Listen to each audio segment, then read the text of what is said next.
இப்ப தலைவர் கட்சி எதுக்காக ஆரம்பிச்சிருக்காரு சொல்லுங்க. இந்த மேடைக்கு தலைவர் நான் தான். சரி. அதனால பொங்கல் மட்டும் பத்தி பேசுங்க, பேசக்கூடாது. நடிகர் விஜயா இருந்தப்ப கூட அதை விட இப்ப அவர் அரசியல் கட்சி ஆரம்பிச்சு நம் தமிழக வெற்றி கழகத்தின் வெற்றி தலைவரா இருக்கிறப்ப மக்கள் அவருக்கு இன்னும் அமோக ஆதரவு கொடுத்துட்டு இருக்காங்க. அது காரணம் என்னன்னா ஒன்னே ஒண்ணுதான். 50 வருஷத்துக்கு மேல 2 கட்சியும் மாறி மாறி ஆட்சி பண்ணிட்டு இருந்திருக்காங்க. உண்மையா இல்லையா?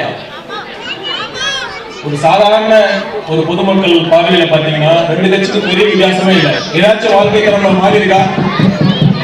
ஏன், என்ன காரணம்? எங்க பார்த்தாலும் ஊழல் தான். எதுனாலும் சரி, இந்த ரோடு, இந்த வாகன ரோடு போறதுனாலும் சரி, டிரைனேஜ் போறதுனாலும் சரி, குடிநீர் வசதினாலும் சரி, மெயின் ரோட்ல போறதுனாலும் சரி, ஒரு பள்ளிக்கூடம் கட்டதாக இருந்தாலும் சரி, அரசு உங்க மருத்துவமனையா இருந்தாலும் சரி, அது எல்லாத்துலயும் எல்லா விஷயத்திலையும் கான்ட்ராக்ட்லயும் எவ்வளவு கமிஷன் அடிக்கலாம் நான் சொல்லி தெரிய தேவையில்லை, உங்களுக்கு எல்லாத்துக்குமே தெரியும்.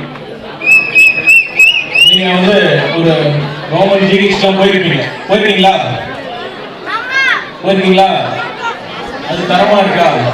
அந்த மருந்தோட குவாலிட்டி எப்படி இருக்குன்னு நீங்க ஒரு நேரம் செக் பண்ணி பார்த்துருக்கீங்களா? அந்த அரசு மருத்துவமனையோட கழிப்பறையை நீங்க பயன்படுத்திருக்கீங்களா?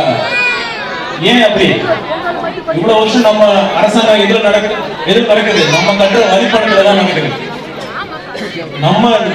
நீங்க நானு எல்லாரும் சேர்ந்து கட்டுற வரிப்பணத்துல தான் அரசாங்கம் நடக்குது. அது முறையா மக்களுக்கு போய் சேர்ந்தாலும் இல்ல. இப்ப தலைவர் கட்சி எதுக்காக ஆரம்பிச்சிருக்காரு சொல்லுங்க.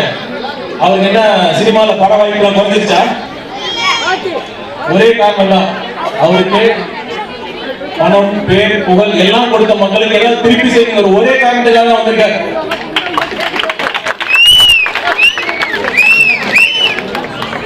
அதனால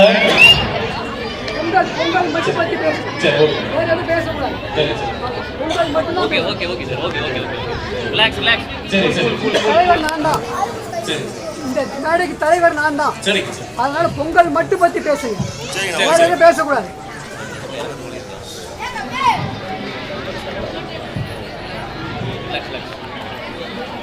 சரி, மீண்டும் ஒரு முறை தமிழக வெற்றி கழகத்தின் சார்பாகவும் தலைவர் அவர்கள் சார்பாகவும் அனைவருக்கும் பொங்கல் வாழ்த்துக்களை தெரிவித்துக் கொள்கிறேன்.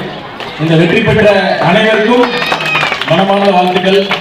இந்த விழாவை ஏற்பாடு செய்த விழா குழுவினருக்கும் என் மனமார்ந்த நன்றிகளையும் வாழ்த்துக்களை தெரிவித்துக் கொள்கிறேன். நன்றி.